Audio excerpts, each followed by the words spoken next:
of the Southeast American Indian. We are on the campus of UNC Pembroke in North Carolina. And my name is Alisha Locklear Monroe, and I'm the museum educator here. And today we're coming to you underneath our Brush Arbor, and the arbor is inside of our Discovery Center in the museum, and this area is available for all of our visitors who come. And inside of this Discovery Center, we have crafts that can be made by our visitors for free. And all of this has been provided by generous donors. And today we're going to be talking about gourds. So inside of the museum here, we use the egg gourds, what we call an egg gourd, and it is the shape of an egg. It's definitely one of the smaller varieties of a gourd, and they come in all shapes and sizes. Here we have what we would definitely call some miniatures, some smaller sizes, and then we have, large sizes. They come in all shapes and sizes, like I've said. And these have been washed. They grow like a pumpkin. They're a variety of squash. And on the inside, it's fleshy like a pumpkin or squash, and it has seeds inside. And you can hear the seeds, and this is a really great thing, a really great part of a gourd. The larger they are, the louder they are, usually. And sometimes you get some and you really can't hear it, and the seeds are kind of clumped up on the inside. And so our activity that we're going to do today, we're just going to simply color on our gourd with washable markers. You can use paint. Permanent marker does really well, and the great thing about using markers is that it dries really, really quickly.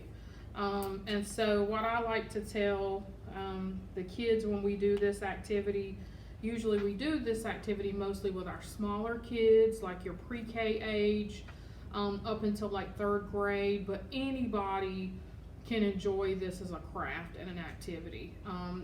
Once you realize the importance of a gourd, and that's what we teach, gourds served many purposes for indigenous people. For our people, for American Indians, we use these gourds as rattles.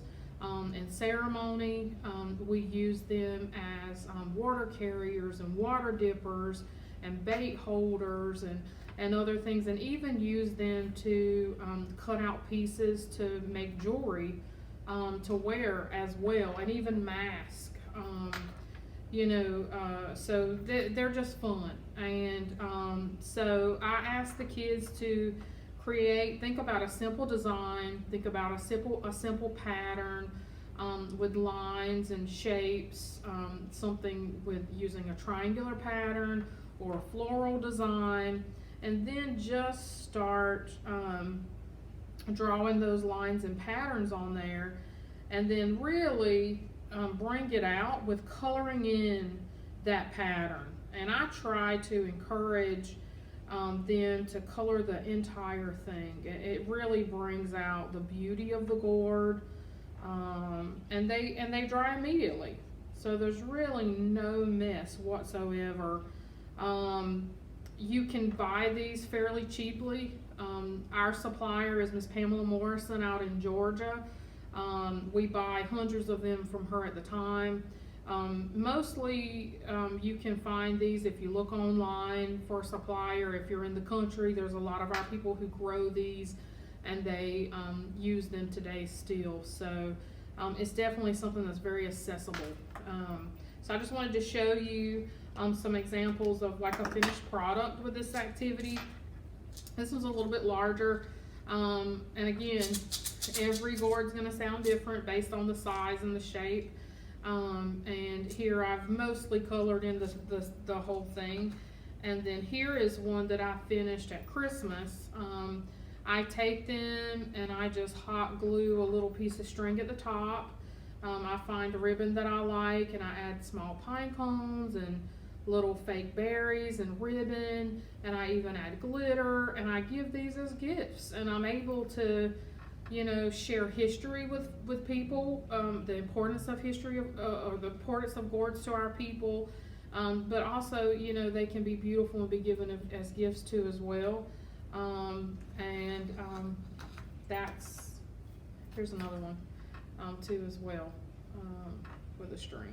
So I hope that you try this activity with your family or with your kids in your classroom. We hope that you come visit us here at the museum. We give free tours, and all of these activities are provided for when you come and visit us too as well. And come meet us under the Brush Arbor. That is what this beautiful space is for.